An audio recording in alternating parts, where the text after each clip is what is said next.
Magandang araw. Narito ang mga balita mula sa UPLB. Election Conversations, ginanap sa UPLB. Bantay Halalan Laguna Volunteers, naghanda na para sa election coverage. UPLB General Education Program, sumailalim sa pagsusuri. Ilang senatorial candidates ng Halalan 2025 ang dumalo sa isang election conversation na ginanap sa SU Amphitheater noong May 5. Lumahok sa 2025 UPLB Senatorial Forum ang mga kandidato ng Makabayan Bloc na sina Jerome Adonis, Alin Andamo, Arlene Bosas, Ronel Arambulo, Teddy Casino, Franz Castro, Modi Floranda, Mimi Doringo, Amira Lidasan at Danilo Ramos. Dumalo rin sa forum si David D'Angelo ng Bunyog. Pinag-usapan sa nasabing forum ang mga isyong kinahaharap ng bansa, gayon din ang mga inihahaing solusyon ng mga kandidato.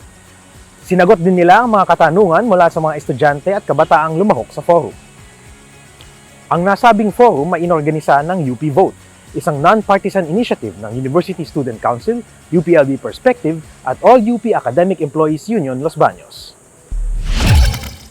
Mahigit 100 volunteer ang lumahok sa Bantay Halalan Laguna Community Partners Training noong April 28. Mula sa iba't ibang mga paaralan, pamantasan at mga organisasyon sa Laguna ay dumayo ang mga volunteer sa UPLB College of Development Communication. Bahagi ang training ng paghahanda para sa patas at makabuluhang pagbabantay at pagbabalita ukol sa Halalan 2025 sa Laguna. Tinalakay sa training ang protocols para sa pagbabolunteer at ethics sa pagbabalita. Nagsanay din ang mga volunteer sa broadcast reporting, content creation at digital design. Ang Bantay Halalan Laguna ay isang komprehensibong voter conversation at election coverage initiative ng UPLB DevCom na sinimulaan noong pang 1992. Sumailalim sa pagsusuri ang mga kurso sa General Education Program ng UPLB nitong May 5 hanggang 6. Nagtipon sa naturang workshop ang mga guro na nagtuturo ng GE sa UPLB. Ayon sa GE Program Director na si Assistant Professor April Hope Castro, layunin ng naturang workshop na suriin ang program at course objectives ng GE sa UPLB. Layunin din nilang ihanda ang GE program sa bagong educational system at curriculum ng UP.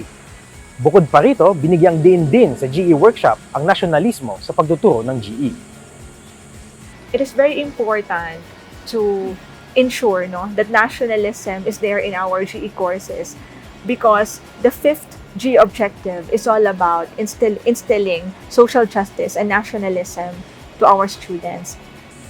Huling nirebisa ang GE curriculum ng UP noong 2018. Nirepackage din bilang modules ang mga kurso noong 2020 upang maituro pa rin ito sa gitna ng pandemya.